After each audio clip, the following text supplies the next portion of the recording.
Dan ndak boleh nggugu karepe priyangga.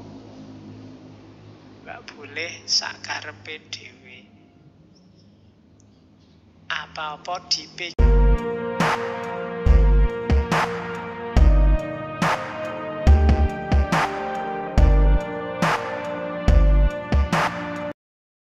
Assalamualaikum warahmatullahi wabarakatuh. Jumpa lagi di Kata Filsafat. Oke, terus sekarang etika sosial. Kalau ini etika ketika berhubungan dengan orang lain. Yang pertama, harus sopan. Jangan gonyak-ganyuk ngeling semi. Gonyak-ganyuk ngeling semi itu perilakunya ndak sopan, membuat malu. Di Jawa konsep malu itu luar biasa. Kalau kamu sudah disebut orang duwe isin, itu kiamat duniamu. Kamu sudah tidak dianggap manusia dewasa. Jadi ndak, hati-hati, jangan melakukan sesuatu yang memalukan. Biasanya hal-hal yang ndak sopan. Dan itu nanti kalau belajar etiket Jawa, sangat banyak hal. Hati-hati benar orang Jawa untuk tidak membuat malu. Mulai cara makan, cara minum, cara ngomong, cara lewat, cara. Ada rumusnya sendiri untuk tidak memalukan. Ngomong aja kan ada levelnya, mau nguku, mau kromo inggil. Itu yang bikin siswa-siswa hari ini stres itu. Belajar bahasa Jawa itu kan. Tapi enggak, karena memang di Jawa konsep malu itu luar biasa.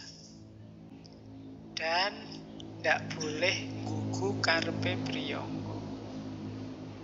Enggak boleh sakarepe dhewe. Apa-apa dipikir dulu, dipertimbangkan. Jangan mabuk pujian. Tempatkan diri. Patuhi tatanan negara. Angger-anggering keprabon. Oke, terus saya agak cepat, setengah 10. Kemudian kalau tadi ya aspek pasifnya, aspek aktifnya apa? Bangkit, ajur, ajer. Pandai bergaul. Kalau diajak omong menyenangkan. Kadang-kadang basa-basi tapi basa-basinya menyenangkan. Mengenai tiasing liyan. Karena ada orang itu ditonton, kita males. Diajak ngomong, tidak penak sama sekali. Dari mana mas? Dari belakang. Mau kemana? Mau ke depan. Nyebel itu nanti. Tidak bisa diajak santai, nggak bisa. Kok jalan kaki aja mas? Emangnya ngerangkak? Tidak enak. Diajak guyon tidak bisa. Diajak serius sakarepe dhewe. Kalau dia datang kita sumpek. Nah, tidak bangkit ajur ajer. Orang Jawa suka yang gerapyak. Gerapyak itu kalau diajak ngomong menanggapi, tidak cuek, tapi juga tidak berlebihan. Terus kadang-kadang dalam rangka membahagiakan orang lain dan bisa mbusui ujaring jalmi, kadang-kadang pura-pura bodoh, pura-pura ndak ngerti, nggih toh, ngoten toh, itu kan bikin orang yang ngajak ngomong semangat. Daripada diajak ngomong, alah wis tahu, wis ngerti. Ya kan, kadang-kadang kan kamu gitu aja, alah wis ngerti, wis rasa diterus, wis tahu, itu kan ndak enak. Kadang-kadang kamu harus pura-pura, oh iya toh, baru tahu saya padahal ya wis ngerti. Itu kan lebih menyenangkan orang kayak gini. Bisa mengambil hati. Oke.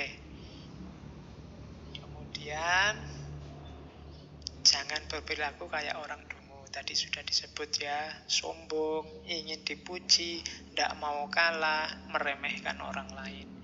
Ini di banyak ajaran moral sudah disebut.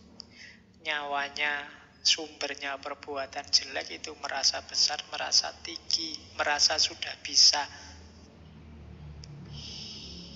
Nah, Ini yang agak unik dari Wedotomo.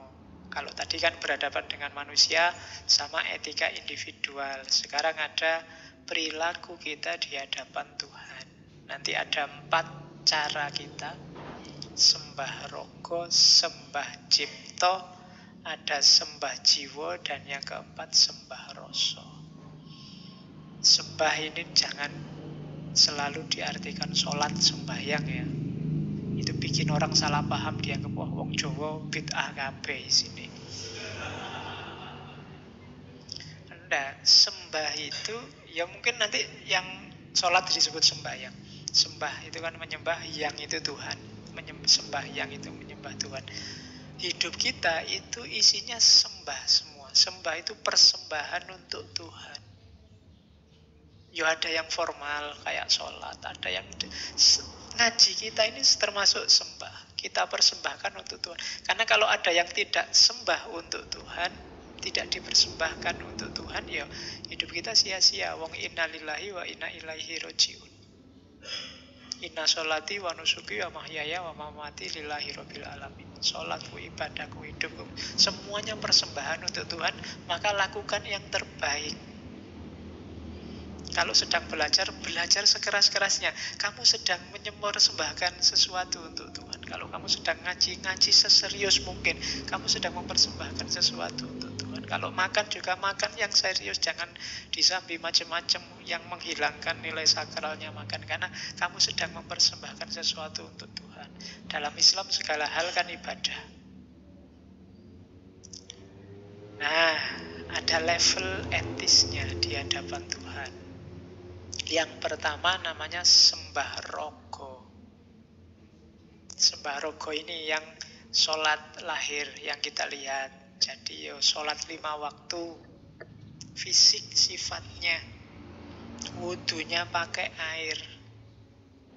Cuma ini langkah paling awal. Kalau bahasanya di Wedotomo, sembah rogo muniku pakar tining wong amagang laku. Jadi ini langkah paling awal. Tidak boleh merasa sudah selesai dengan sembahyang. Dengan sholat saja sudah beres. Sembahyang ora cakai, sembahyang oke, sip, wis. Tidak cukup itu. Itu hanya awalnya. Perlu masuk ke dalam namanya sembah cipto, atau kadang disebut sembah kalbu. Kalau ini yang sholat batinnya. Caranya apa? Membersihkan dari kungkungan hawa nafsu, tazkiyatun nafas. Bersihkan batinmu. Taholli kalau dalam tasawuf. Jadi sembah rogo olah lahirnya. Olah batinnya yang paling awal sembah kalbu. Caranya taholli. Bersihkan jiwamu, bersihkan rohanimu dari maksiat, dari dosa, dari pelanggaran, dari hawa nafsu. Pembersihan diri. Kalau sudah mampu sembah kalbu, orang yang tidak mampu sembah kalbu, sholatnya tidak bisa khusyuk. Sholatnya hanya olahraga. Yoga. Kan koyo yoga sholat itu. Hanya itu dapatnya. Ada yang ketiga, naik kelas sedikit lagi setelah bersih jiwa kita, yang dilakukan apa? Sembah jiwa. Sembah jiwa itu tahalli. Meletakkan dalam diri kita hal-hal yang baik. Ya termasuk meletakkan Allah, meletakkan segala kebaikan moral dalam diri kita. Orangnya harus iling waspodo. Orientasinya hanya pada Allah. Setiap detak jantung dan desah nafasnya adalah zikir. Hanya Allah saja yang ada dalam hidupnya. Itu sembah jiwa. Jiwa lebih dalam dibandingkan kalbu. Kemarin di Ibnu Miskaweh kan lapisan luar mental itu kan yang kalbu itu, terus masuk lagi ada ruh. Jiwa itu kan bahasa Arabnya ruh. Jadi menghidupkan lagi rohanimu dengan Allah setelah tadi terhalangi oleh nafsu sembah jiwa. Kalau sudah bisa sembah jiwa, sudah bisa hidupmu isinya sepenuhnya, orientasinya hanya Allah saja, tahalli, ada level keempat, tajalli, sembah rasa. Ini mirip makrifat kalau dalam tasawuf. Kamu akan menemukan hakikat, kamu akan menyadari rahasia terdalam hidup ini.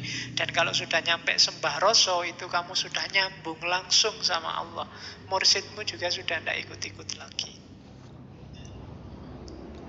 Jadi itu level paling tinggi. Step-step, makom-makom yang harus dilalui oleh seorang manusia dalam rangka ilaihi roji'un. Kalau sudah sembah rasa, kamu sudah ketemu. Sudah ketemu sudah ketemu Allah. Jadi rogo, kalbu, kemudian jiwa, dan yang keempat rasa. Jadi totalitas hidup kita isinya hanya Allah. Itu etika di hadapan